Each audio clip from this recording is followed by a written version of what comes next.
नमस्कार। कानून की मोटी मोटी किताबें और उनकी मुश्किल धाराएं, क्या हो अगर इन्हें एक जंगल की कहानी से समझा जाए। आज हम कानून को कहानी से मिलाएंगे और देखेंगे कि जंगल के जानवर हमें आईपीसी के बारे में क्या सिखाते हैं। चलिए शुरू करते हैं।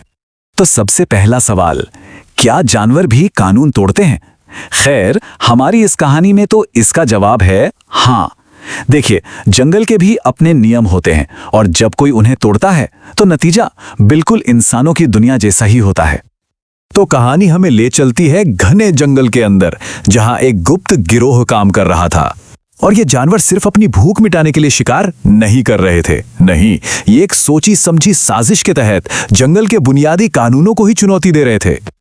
तो चलिए अब एक एक करके देखते हैं कि इस गिरोह के सदस्यों ने आखिर किया क्या क्या, और उनका हर कारनामा हमें आईपीसी के एक खास धारा के बारे में सिखाएगा। जरा नजर डालते हैं इनके कारनामों पर। लिस्ट में सबसे पहले आता है भेड़िया। अब इसने क्या किया? इसे अपने अपराधों के सबूत मिटाने थे, तो इसने क्या किया कि एक पूरी की पूरी गुफा में ही आग लगा दी। अब ये कोई छोटी मोटी शरारत नहीं थी, ये एक बहुत ही गंभीर अपराध था। अब देखिए, भेड़िए की ये हरकत कोई मामूली बात नहीं थी। हमारे कानून में यानी इंडियन पीनल कोड की धारा 436 इसके लिए ही है। किसी ऐसी जगह आग लगाना जहां कोई रहता हो या संपत्ति रखी हो, ये इतना संगीन जुर्म है कि इसकी सजा उम्र कैद तक हो सकती है। तो सबूत मिटाने की ये कोशिश भेड़िए को बहुत भारी पड़ी। अच्छा, अब कहानी में एक बड़ा ही मजेदार मोड़ आता है। गिरोह में थे एक लकड़बग्घा और एक लोमड़ी। दोनों ने किया अपहरण। अब सुनने में तो आपराधिक जैसा लगता है ना, लेकिन कानून की नजर में दोनों के इरादे में जमीन आसमान का फर्क था। आइए देखते हैं कैसे। और यहीं पर कानून की बारीकी सामने आती है। लकड़बग्घे का इरादा था गुलामी करवाना। ये आईपीसी 367 के हिसाब से बहुत संगीन जुर्म है और सजा है 10 साल। दूसरी तरफ लोमड़ी, उसका मकसद था बस किसी को गलत तरीके से बंदी बनाना। इसके लिए है धारा 365, जिसमें सजा 7 साल है। देखिए, काम एक जैसा, पर इरादे ने पूरी सजा ही बदल दी। अब जैसे जैसे वक्त बीता, इस गिरोह की हिम्मत तो देखिए और बढ़ गई। अब ये लोग रात के अंधेरे में लूटपाट करने लगे। और ये सिर्फ सामान नहीं लूट रहे थे, बल्कि हमला करने की नीयत भी रखते थे।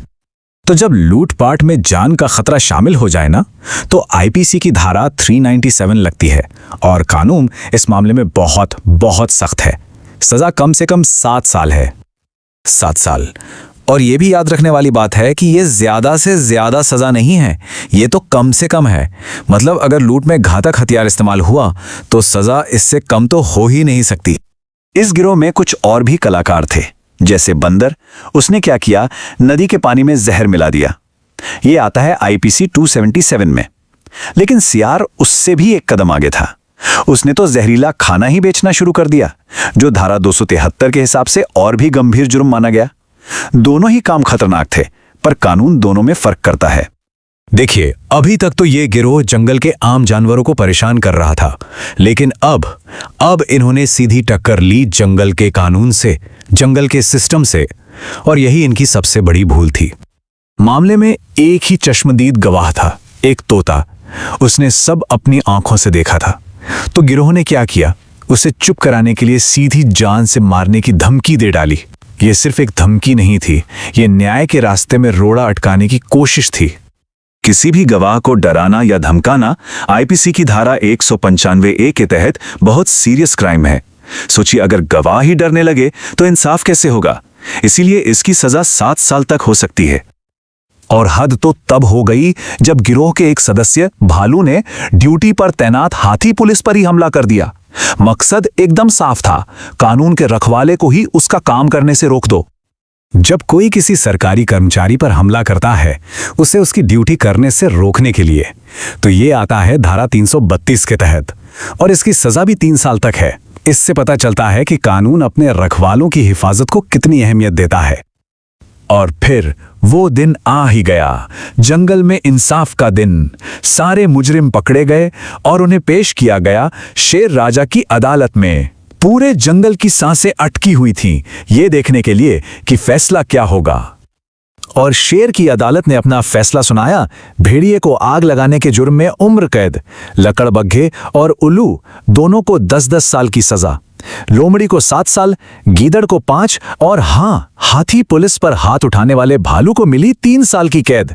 जंगल के कानून ने किसी को नहीं बख्शा। तो इस पूरी कहानी से हमें क्या सीख मिलती है? ये सिर्फ जानवरों की कहानी नहीं है, है ना? ये तो कानून के उस उसूल की कहानी है जो कहता है कि कर्मों का हिसाब तो होता है और कानून से ऊपर कोई नहीं। जैसा कि शेर राजा ने आखिर में कहा था, ये जंगल का कानून है।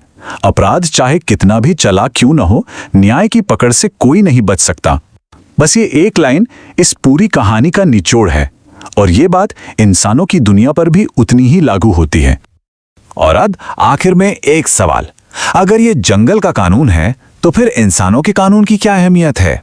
ये कहानी हमें बस यही याद दिलाती है कि समाज को चलाने वाले नियम कितने जरूरी हैं, फिर चाहे वो जंगल का हो या हमारी अपनी दुनिया का।